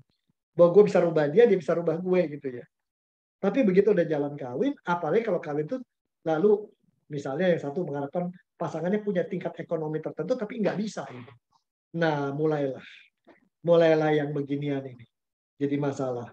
Ya. Dan kenapa di masa awal perkawinan bisa begitu? Karena masih dalam begitu makin lama dia lebih tenang. Ini kan pasangan udah seadanya, baru kita kaget. Oh ternyata di balik. Tujuan saya selalu katakan kalau pacaran dan pranikah saya selalu tanyakan nomor satu gitu. Apakah kamu menyayangi dia karena dia sayang sama kamu enggak? Kalau dia udah nggak sayang sama lu masih tetap sayang apa enggak? Itu pertanyaan saya. Kalau misalnya 40 tahun kawin, sekali setahun dia selingkuh. Kamu mau ingat yang setahun itu dan memaafkan dia atau ingat yang 39 tahun? Kalau saya selalu ngomong begitu. This is hard choice. Jadi orang bilang jangan pranikah sama Pak Robi, susah. Tanyanya susah-susah gitu ya. Ya, itu saya tanya gitu. Yang berikut, cara dia ngomong selalu meledak-ledak. Kalau kamu tenang, ya, bayangin kalau satu hari kamu sakit 6 bulan, dia tetap meledak. Dan justru kamu butuh ketenangan. Masih bisa sayang sama dia. Gimana sikap kamu? Jadi kalau mau pranikah, saya siapkan mereka untuk the worst scenario gitu ya. Masih bisa cinta apa enggak? Ya, nah ini dia. Kadang orang ngomongnya kan menikah. Sampai katanya Bang Akon 2 apa 1. Kalau secara iman yang nggak berubah, kamu bertumbuh gimana? Jadi poin saya adalah satu, dalam perjalanan itu yang paling sulit adalah kita lihat gambar diri kita gitu ya. Jadi kalau di awal pernikahan dia bisa terima, sekarang nggak bisa terima, anggaplah Tuhan lagi suruh kita belajar. Jangan ngarepin dia berubah dulu. Kita apa yang kita bisa rubah? Buat saya, apa yang bisa kita rubah? Saya menikah dengan seorang istri yang pengumpul buku dan banyak bukunya. Di rumah kami ada 9.000 sampai 10.000 buku. Ya saya sudah merasa umur sekian, saya mesti siapkan diri. Kalau satu hari saya cuma dapat 2 kali 1 meter lalu dicilincing, ini buku jadi nyusahin orang. Saya mulai ngasih-ngasihin ke sana kemari terus. Lalu banyak buku istri saya pendapat saya udahlah kasih orang aja. Dia nggak bisa. Kami udah berkelahi ini udah lebih 5-6 tahun nggak kelar-kelar. Akhirnya tiba pada kesimpulan, Tuhan sedang melatih saya kesabaran. Berantakan pun rumah nggak apa-apa. Yang penting mata saya jangan berantakan. Jadi berantakan pun is okay. Jadi kita semua kan tergantung pada persepsi kita nih. Ya, jadi jangan, ini tips saya ya, kalau Anda punya komplain tentang pasangan, jangan ngomong kepada orang tua kita. Ngomonglah kepada orang tuanya. Ya, saya punya mama mertua saya satu, mam saya bingung nih lihat istri saya kok gini. Lalu mama bilang, iya sorry, mungkin mama dulu waktu didik dia nggak begitu, kamu sabar ya, tapi dia kan juga melakukan ini itu. Tapi kalau kita ngomong mama kita, iya lu salah pilih kali ya, cari aja yang lain deh. Karena dia rasa anaknya disia-siakan. Itu rumus loh, bener. Jangan ngomong jelek tentang pasangan kita kepada orang tua kita. Saya nggak pernah jelekin istri saya, sepotong pun pada orang tua kita. Tapi ngomong pada orang tuanya, minta petunjuk. Ya ini satu. Jadi kalau misalnya ada ketemu kondisi gini, kok dia makin lama makin susah gaya style komunikasi gimana. Coba kita pelajari di belakang style itu kenapa. Apa sih yang menjadi gambar diri dia? Apa yang dia paling takut? Apa yang dia paling inginkan? Apa beban berat dia? Saya selalu menanyakan gitu pada orang, apa yang dia paling inginkan, kebutuhannya, apa yang dia paling takutkan, apa yang menjadi beban dia yang kita bisa angkat. Kalau itu bisa beres, oke. Ya. Jadi kalau sekarang di rumah berantakan, dia takut kalau barang berharga dia dibuang. Oke. Jadi saya nggak berani barang berharga. Apa itu barang berharga? Aqua botol yang belum dibuka udah setengah tahun, jangan dibuang, itu berharga. Nah itu kita mesti belajar nanti yang berharga buat dia apa sama kita belum tentu sama. Tadi pagi udah ngomel, kok beras ini bekasan cucian beras lu buang? Lo kenapa? Lalu taruhnya di dalam tempatnya. Ini buat taruh kembang anggrek di sana. Kok nggak pernah ngasih tahu? Lu pakai tahu dong sendiri kan gue udah pernah anggrek. Oke, next time. Kita mesti siap yang begitu ya. Kita mesti siap yang gitu. Jadi barangkali kalau dia begitu beda sama kita, itu artinya Tuhan lagi ngajarin kita. Jangan coba ubah dia. Kita yang anggaplah kehadiran keanehan-keanehan itu adalah cara Tuhan mengubah kita. Minimum dari kita gitu. Kalau kita mau diubah, nanti dia juga berubah. Kalau kita mau ubah dia dulu, udahnya perubahan di hati kita kepahitan. Kalau saya sih lihatnya gitu ya. Tuh dia ngadepin istri, saya happy go lucky aja, ketawa-ketawa aja. Di tengah keanehan dia, di tengah apa. Namanya paket berkat. Paket berkat kan macam-macam kan. Ya. Tiap paket berkat macam-macam. Ya nggak sama. Ya, mau dapat yang kayak gimana juga nggak ada yang pernah sempurna. Kalau sempurna belum tentu dia mau sama kita. Iya, coba saya dapat istri kayak Ayu Ting Ting, mana mau ada di sini sekarang? Nggak, atau Tamara Blesinski nggak mau di sini kan? Iya, dan kalau kawin mau orang Tamara Blesinski, lipstiknya aja mungkin 900.000. Mendingan yang sekarang dong, lebih murah. Kira-kira begitulah. Jadi kita mesti bisa ketawain diri sendiri loh. Dalam hubungan suami istri, bisa tertawakan diri sendiri, jangan tawain diri sendiri. Lucu loh kepikir-pikir kawinan berkat Tuhan itu lucu. Ya, kalau saya gitu Pak intinya. Dulu kok dia bisa, sekarang enggak, kenapa? Mungkin ada sesuatu yang diharapkan sekarang yang beda sama dulu. Siapa? Emang harus. Ya? Udah screenshotnya nggak? Oke, saya ngajak Anda sekarang masuk tahap berikutnya, masuk ke breakout room, diskusikan satu hal 15 menit. Kalau ada yang Anda bisa ubah dengan pola komunikasi Anda, dan pasangan Anda lebih bahagia karena itu, dan Anda akan lebih bahagia. Apa itu yang Anda mau minta dari Tuhan supaya Anda bisa ubah? Ada nggak satu yang kalau Anda bisa ubah, Anda diri Anda ya, maka kok pasangan lebih bahagia, keluarga lebih happy. Ada nggak? Oh, jadi langsung mikir. Jadi langsung mikir tuh kelihatan. Pak Robi, Bener ya, Jay, ya? jelas. Jadi yang diubahnya ini, yang ingin diubah dari diri sendiri atau dari Diri pasangan? sendiri dong. Dari diri sendiri ya. Jelas. Iya, kalau saya berubah ini, saya akan lebih. Oke, tolong 15 menit atau 10 menit bagi dalam breakout room. Ya, silakan nanti kalau muncul pesan join, silakan Anda klik join ya. Ya, fun ya.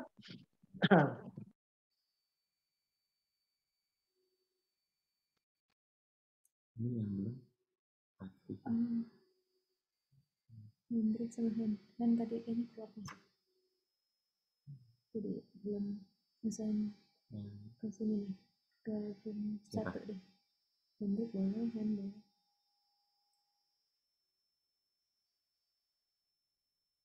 Tante Boye sudah bisa ada ini undangan untuk join ke breakout room, Tante? Ada muncul undangan ke breakout? Ada tapi enggak ya. Oke, siap. Belum ya. Iya, nggak apa-apa. Nggak apa-apa, Tante. Bro Hendra? Halo? Belum ada? Belum ada, sebentar Bentar ya. ya. Oh iya, sebentar. Tadi sama siapa? Karut. Karut ya, room 3. Oke, sebentar. Ibu Ratih? Ibu Ratih masih bisa dengar? Ya, telat nih tadi masuknya. Kami ini ya, kami assign ke salah satu breakout room ya. Mana aja, oke. Tadi sempat sama siapa, Ibu? Belum ya? Belum masuk ya? Oke, siap. Terima kasih. Keempat tadi.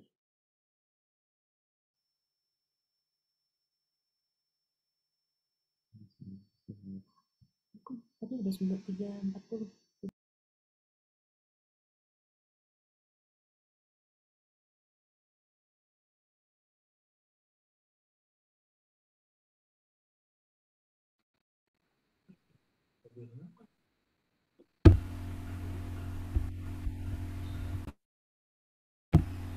Pak Rodi masih ke mute, Pak. Jadi kalau tadi kita lihat apa yang Tuhan ingin kita ubah. Pasangan kita tuh jadi berkat Tuhan untuk menolong kita mengubah diri sebenarnya. Kalau saya sih rasanya begitu ya. Ya, lalu hal yang paling penting dalam pernikahan, karena kita berubah dan dia juga berubah setiap berapa tahun, ada hal-hal dalam setiap perubahan yang suami tahu, suami tidak tahu. Ya. Ada hal-hal yang kita tahu, dia tidak tahu. Apa ada yang kita tahu dan dia tahu, dan ada hal yang saya tahu dan saya tidak tahu. Dia juga ada hal yang dia tahu dan dia tidak tahu. Nah, kalau sama-sama tahu kan enak. Dan itu berarti kan harus banyak share. Tapi ada hal yang dia tidak tahu, tapi kita tahu. Di situ mungkin hal-hal tersembunyi kita. Kita harus tahu kapan mesti menyampaikan itu, gitu ya. Ya, jadi misalnya istri saya pernah tanya, wanita mana sih yang paling kamu kagumi di samping saya? Ada nggak sih wanita yang kamu sayang, kamu kagumi? Ada. Dia cari lama dan saya nggak mau kasih tahu. Dia akhirnya nanya, jujur aja siapa sih? Angelina Jolie, saya bilang. Dia sampai kaget, hah? Kenapa lu suka sama dia? Enggak, karena dia tuh banyak ambil anak-anak asuh dari Vietnam. Itu saya bilang, kok orang sekaya gitu masih peduli kayak gitu. Saya rumah tangganya bubar, saya bilang. Tapi itu orang saya kasihan lihat dia itu. Nah, jadi kita ada yang kita tahu, dia tahu. Ada yang kita tahu, dia nggak tahu. Ya, kita mesti seringkali yang begini ini kalau komunikasi terus banyak tersembunyi, tebak-tebakan kan. Persepsinya dia jangan-jangan banyak rahasia. Ini harus kita yang dia tidak, kita harus belajar memberitahu. Pria kadang-kadang tidak cukup memberitahu pada istri apa yang si istri butuhkan. Dia hanya kasih tahu apa yang dia pikir penting, padahal istri butuh tahu. Jadi situ mesti dengar pertanyaan istri apa gitu. Motor, lu nggak ngeliat gue masuk? Nggak. Kedua, ada juga yang suami tidak tahu, istri tahu. Ini ruang buta suami. Di sini kita harus belajar bertanya. Ya, bertanya sama dia, ada nggak yang mesti gue ubah? Ada apa yang gue nggak ngerti? Belajar bertanya.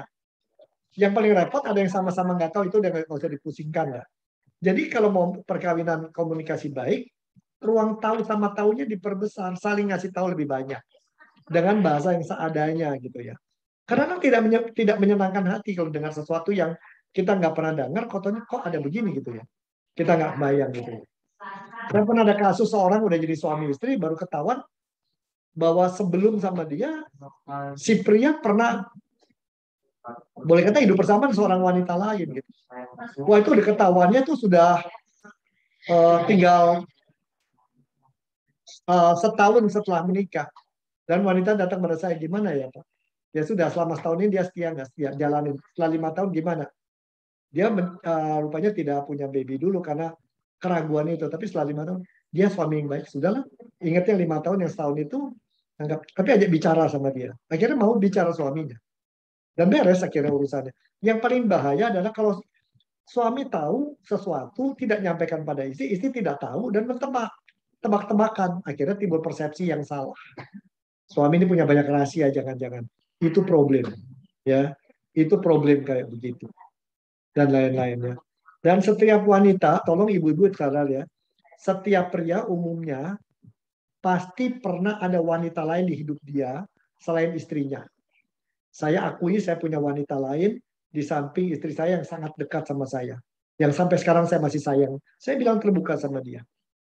Dan dia perlu terima itu. Siapa itu? Ya mami saya. Nah itu mesti kita jelas itu. Mesti jelas itu. Ya. Dan ini jelas kita harus jelaskan sama dia bahwa kita ada yang selain dia. Dia bukan satu-satunya dalam hidup kita. Ibu kita adalah wanita kedua selain dia. Atau mungkin wanita pertama. I don't know.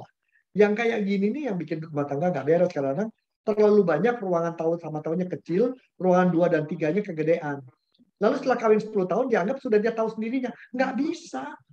Belum tentu gitu. Karena kita udah berubah, dia juga berubah. Ya, saya misalnya 5 tahun terakhir jadi vegetarian.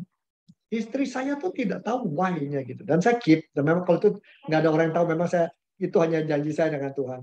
Tapi terakhir dia katakan, kamu berapa kali mau pingsan karena kamu capek, makan kamu nggak cukup, nggak bisa nih, hanya sebagai vegetarian. Protein kamu, saya pikir-pikir, benar juga ya, kenapa mesti jadi orang Taurat? Ya udah saya makan babi kembali gitu ya, dan lain-lain. Dia tertawa, sebenarnya kenapa sih? Saya bilang, saya duka cita.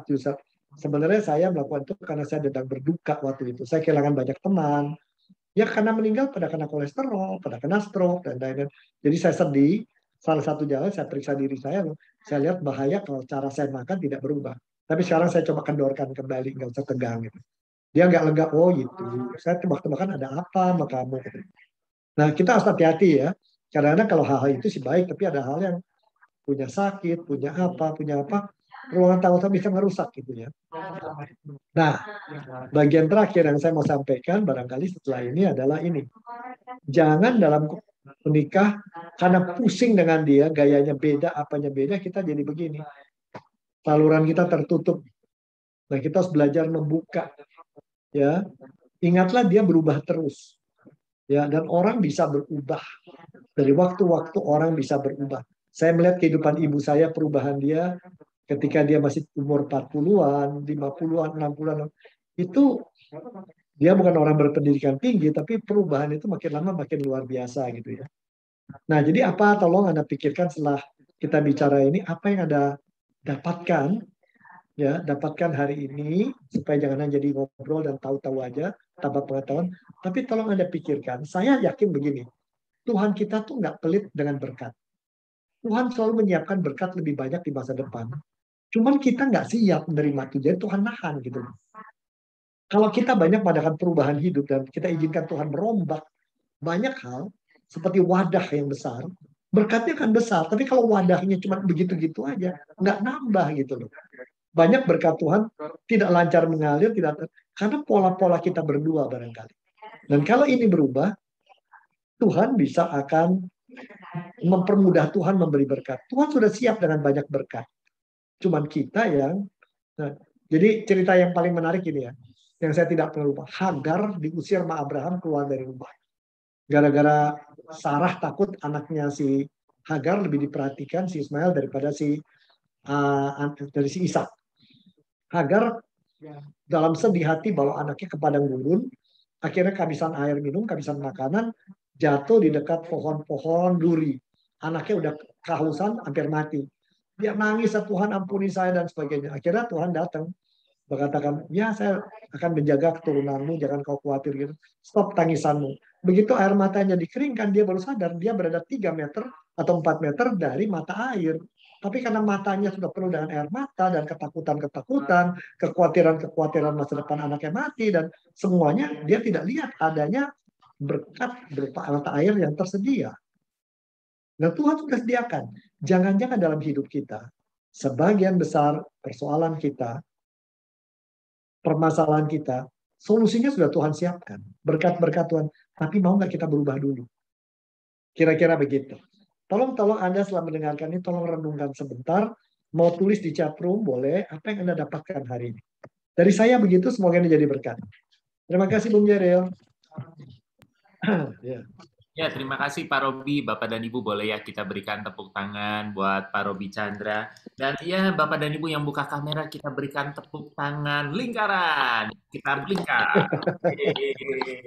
Oke. Terima kasih Pak Robi dan Bapak dan Ibu, silahkan kita ambil waktu sejenak, 1 menit, barangkali ada Bapak dan Ibu yang mau menuliskan apa yang Anda dapatkan. Silahkan. Pak Robi, tadi itu saya beneran bingung Pak, mikir apa yang harus saya rubah dari pola komunikasi saya ya.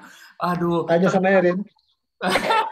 Ternyata Erin juga sama-sama bingung. Yang gampang itu melihat yang punya orang, yang punya pasangan lebih gampang. Kalau punya sendiri lebih susah ya. Jadi ya Bapak dan Ibu silakan.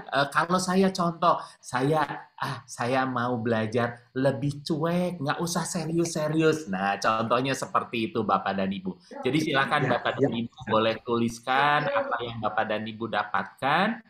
Dan kalaupun belum menuliskan tidak apa-apa, tetapi sekali lagi paling penting bukan cuma yang didengarkan, bukan cuma yang dipahami, tapi tentu harus praktek. Ya, Pak Robi, apakah masih punya waktu kalau untuk ada yang masih ingin bertanya? Boleh. Saya santai kok. Saya santai. Saya di gereja ini, staff pada ngedengerin di sana nih. Padahal saya ngomong keras-keras karena ada yang lebih suaranya lebih keras dari saya. Ya, silakan saya ya. Di kantor gereja nih, kami di kantor gereja nih kayak keluarga, tiap hari di sini minum air kelapa, ngobrol. Di kayu putih nih, Pak Robi. Ya. Baik. Ya, Bapak dan Ibu, apakah ada yang mau mengajukan pertanyaan? Ya, halo Bu Ratih juga dan suami. Halo. Berkat, ya. Ya. Pak Robi, aku pengen tanya juga nih. Kalau Oke. tadi kan yang harusnya kita buka, yang harusnya kita perlebar atau perluas itu adalah daerah nomor satunya ya, TST-nya, tahu sama taunya. Nah, yang saya lihat juga banyak kali salah satu dari pasangan itu ingin mengkeep masalahnya sendiri, ingin menyimpan masalahnya Ya, sendiri.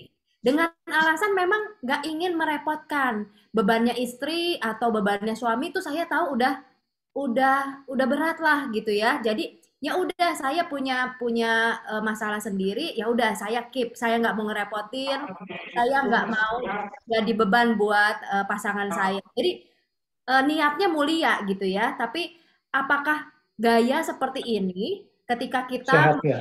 Ya. sehat dan konsekuensinya kayak apa nih Pak Robi? Saya berpikir gini ya, mungkin saya salah, tapi kalau kita sayang sama dia, kita menghormati dia. Nggak cukup cinta dalam hidup perkawinan, perlu hormat. Kalau kita hormati dia, berarti kita hormati dia orang dewasa. Dan kita tahu masalah kita bukan masalah Tuhan berikan, bukan untuk kita, tapi untuk kita berdua. Jadi kalau ada masalah kita nggak bagi, kita mencegah Tuhan menolong dia untuk bertumbuh. Sebab setiap masalah tuh alat Tuhan untuk kita bertumbuh. Ya, jadi gini ya, saya sering termasuk orang yang dulu keep ya, takut. Saya pernah kena lever dan dokter mengatakan begini, daripada dia jadi pusing, mendingan saya nggak usah kasih tahu deh. Cuman waktu saya mikir, kalau mendadak dengan lever ini nggak ketolongan, saya meninggal, berapa dia akan menyalahkan dirinya sendiri karena dia nggak aware, tidak menyadari dan tidak sensitif, saya lebih menderita gitu kan. Udah deh, saya ngomong aja deh. Tentu kaget ya, dia kaget dan aduh, dan kasihan sekali deh. Jadi saya bilang tenang, tenang, Tuhan masih ada. Kalau gue pulang pun nanti gue akan happy. Cuman aku aja mikirin kamu. Dan ternyata pergumulan melalui itu menolong buat kami berdua mendekatkan. Mungkin tahun lalu tahu ketika istri saya berada di rumah sakit itu ya. Itu kalau waktu itu saya tidak peka ngelihat dia, kok keluar darah di sini di mata atau dekat mata. Ini ada itu karena dokter salah kasih obat ya. Obat luntur darah yang hampir bisa kena stroke dia waktu dia. Nah, kita ngomong terbuka, ini resikonya apa, bla bla bla bla. Dan lalu kita nggak berhenti di situ. Kita akui ketakutan kita doa. Kita berdoa bersama. Jadi gini, kalau ada masalah nggak dibagi, kita berdua nggak bisa berdoa bersama kan. Jadi ada dua sisi, membagikan, berarti kita percaya sama dia, nanggung, kita mengakui juga ini memang pemberian Tuhan buat kita berdua menggumuli. Kemudian kita nggak selesai situ, kita bawa kepada Tuhan. Jangan merasa sendiri. Kalau punya masalah dikit sendiri, beban kita jadi berat. Dia berat, kita berat sebenarnya nantinya gitu ya. Jadi ini, cuman mesti tahu timingnya gitu ya. Timingnya ya. Ya saya punya istri yang cantik pada satu hari, saya nggak usah heran kalau satu hari, saya tinggal nunggu aja setelah kawin. Kapan lu cerita satu hari siapa yang suka malu? Pasti ada dalam hati. Dan benar setelah 10 tahun dia cerita gitu ya. Dan saya kaget itu ya. Saya kaget senior saya itu baru saya tahu. Ya, tetapi itu membuat saya menghargai dia. Berarti dia percaya sama saya bahwa saya bisa nerima itu secara positif. Saya bilang, kalau itu gue nggak sia-sia dong ya. Lu milih gue juga artinya bukan pilihan karena nggak ada pilihan lain, tapi karena you lihat ada choices, pilihan-pilihan. Lu sudah melalui seleksi, assessment, KPK, pengetahuan kebangsaan, dan saya lolos begitu. Kira-kira begitu ya. Jadi, nah ini memang ada banyak pria yang tidak datang dari budaya yang semua disimpan sendiri daripada bikin pusing dia. Padahal sebenarnya dia membuat istri tidak bisa tumbuh. Istri tidak tumbuh. Jadi dia tumbuh sendiri, nanti akan ada gap yang besar tuh. Akan gap besar. Kalau saya pikir begitu ya. Demikian. Kecuali kalau memang istrinya datang dari yang tradisional, yang semua diserahkan pada suami, dikasih sedikit masalah aja langsung ambruk. Nah, itu juga jangan itu ya. Ya tergantung sekali lagi keunikan pasangannya. Tapi kan kita di sini secara umum orang urban dan orang sudah sama-sama dua-duanya juga suami istri cukup matang gitu ya. Ya, kira-kira begitu. Kalau ini disampaikan di desa mungkin saya nggak sampaikan begitu. Ya, jadi begitu. Ya, terima kasih Pak Robi. Jadi kalau punya masalah, punya ada kelemahan, justru kita bisa share dan itu jadi sarana untuk bertumbuh bersama ya. Ya. Baik, rekan-rekan, Bapak Ibu silakan yang masih mau tanya atau mau share tadi jawaban dari pertanyaan terakhir dari Pak Robi untuk kita renungkan bersama. apa nih yang mau kita ubah, apa yang mau kita lakukan, apa take away kita dari sesi kita sore hari ini.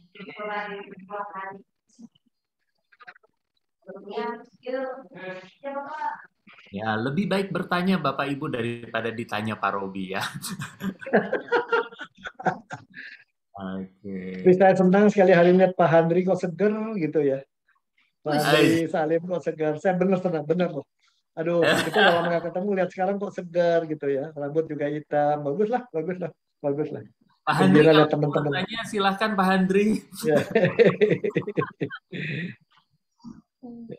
Ibu Diana nih fotonya nggak kelihatan. Saya ngeliat tambah gemuk, apa tambah kurus, atau gimana nih? Ibu Diana Bahri nggak kelihatan wajahnya nih. Ya.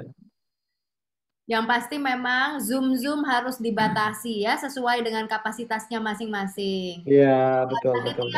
Ya, panitia bulan keluarga yang memang luar biasa, kerja kerasnya bulan ini juga ya, bisa 1 hari berapa Zoom. Ya, kita harus tahu juga ya batasannya, berarti ya tadi diingatkan sama Pak Robi. Ya. Baik Bapak dan Ibu, kalau sudah tidak ada, kita akan menutup. Izinkan saya menyampaikan sedikit rangkuman dari apa yang Pak Robi tadi sudah sampaikan. Bapak dan Ibu bersyukur banget, kita banyak belajar. Nomor 1, Bapak dan Ibu, yang saya ingat adalah tentu tiap keluarga punya keunikan sendiri. Tiap keluarga punya keunikan sendiri, tidak ada resep yang cocok untuk semua ya. Jadi semuanya punya keunikan masing-masing. Nomor 2, Bapak dan Ibu, ingat baik-baik, kita nggak bisa ngubah orang. Dan karenanya Bapak dan Ibu tadi, yang ketiga mengingatkan saya adalah Bapak dan Ibu, kita bahagia itu kalau kita menjadi. Kata kuncinya adalah menjadi pasangan yang tepat ya untuk pasangan kita. Artinya menjadi, ya perubahan itu dimulai dari diri sendiri. Kalau kita mengharapkan orang lain berubah, ntar kata Pak Robi bilang jadinya kepahitan ya. Bapak dan Ibu, kita mulai dari diri kita sendiri. Nah, Bapak dan Ibu, itu hanya beberapa poin yang saya ingat, dan Pak Robi terima kasih sudah membagikan slide-nya. Nanti berarti boleh dibagikan juga ya, Pak Robi, slide-nya ke Bapak. Ya. Baik, Bapak dan Ibu, terima kasih. Kita akan menutup acara ini karena karenanya saya minta Pendeta Handri Salim untuk menutup dalam doa. Silakan, Pak. Ya, sekali lagi atas nama Panitia Bulan Keluarga, saya mengucapkan terima kasih buat Pak Robi Chandra. Kiranya Tuhan menyertai pelayanan Bapak dan keluarga. Bapak Ibu, kita akan sama-sama menutup webinar kita pada hari ini dengan doa. Mari kita berdoa. Bapa di dalam surga, terima kasih untuk perbincangan kami melalui acara webinar Pasutri pada siang hari ini. Tuhan, biarlah bagian ini, acara ini menjadi sebuah introspeksi bagi setiap kami, setiap pasangan yang Tuhan percayakan. Kami boleh menjaga, memelihara pernikahan kami. Tuhan, terima kasih untuk kehadiran Pendeta Robi yang boleh menyentuh kami dan juga yang memberi banyak insight buat kami, pandangan-pandangan yang mungkin selama ini kami tidak paham, tidak sadari. Betapa pentingnya Tuhan kami menjaga, menjalin, saling memahami satu dengan yang lain. Kami berdoa untuk Pendeta Robi dalam pelayanannya, dalam kegiatan sehari-harinya, dan juga bersama dengan Ibu Julia. Tuhan juga terus berkati kesehatannya, berkati keluarga Pak Robi, biarlah mereka tetap terus hidup di dalam kasih setia Tuhan. Kami juga berdoa untuk para pasangan suami istri yang hari ini boleh hadir maupun yang tidak bisa hadir. Kiranya juga Tuhan boleh menyertai tiap keluarga mereka masing-masing. Tuhan, terima kasih jika sebentar kami akan menutup acara ini. Kami melanjutkan aktivitas kami. Tuhan kiranya menyertai setiap kami. Terima kasih Tuhan untuk berkat-Mu lewat webinar Pasutri pada siang hari ini. Di dalam nama Tuhan Yesus Kristus kami berdoa dan mengucap syukur. Amin. Amin. Terima kasih Pak Robi. Sebelum kita meninggalkan Zoom, kita foto dulu sebentar ya. Silakan buka kameranya. Pak Robi, terima kasih. Robi, terima kasih. Pak Robi jadi ada kumisnya tuh. Kumisnya Pak Robi udah siap ya, Bapak dan Ibu silakan. Kita buka. Baik, 1, 2, 3. Oke, terima kasih. Sekali lagi dengan Sarangeo. Ya. Sebentar. Sebentar, ini dulu ya. Disimpan dulu gambarnya. Yang tadi. Oke, sekali lagi. Silakan tangannya lope-lope atau Sarangeo. Ya, 1, 2, 3. Oke, terima kasih. Terima kasih Pak Robi. Terima kasih. Terima kasih Pak Robi. Semuanya. Bu Yulia. Waktunya ngegowes. Bye-bye, olahraga. Ya, ternyata Andri jatuh gowes hari ini udah loh ya. Tadi pagi udah, jangan lagi. 9 kilo. Ya, terima kasih Bu Bye semuanya. Thank you, Erin. Terima kasih semua. Tuhan berkati. Yuk, dadah. Dadah, Tante Hong. Ya, Terima kasih. Terima kasih Penatua Erin, Bro Jerry. Kita goes ke siapa yang mau ke Pak Hen, terima kasih panitia luar biasa. Semuanya. Top, lanjut lagi dong sesi berikutnya. Masuk Ya. seru nih yang tadi ini enak juga nih, seru. Lu nggak gemas jalan-jalan, pada banyak yang bilang seneng lo, kapan gitu jalan-jalan lagi katanya. Boleh disinin ya. Banyak yang seneng.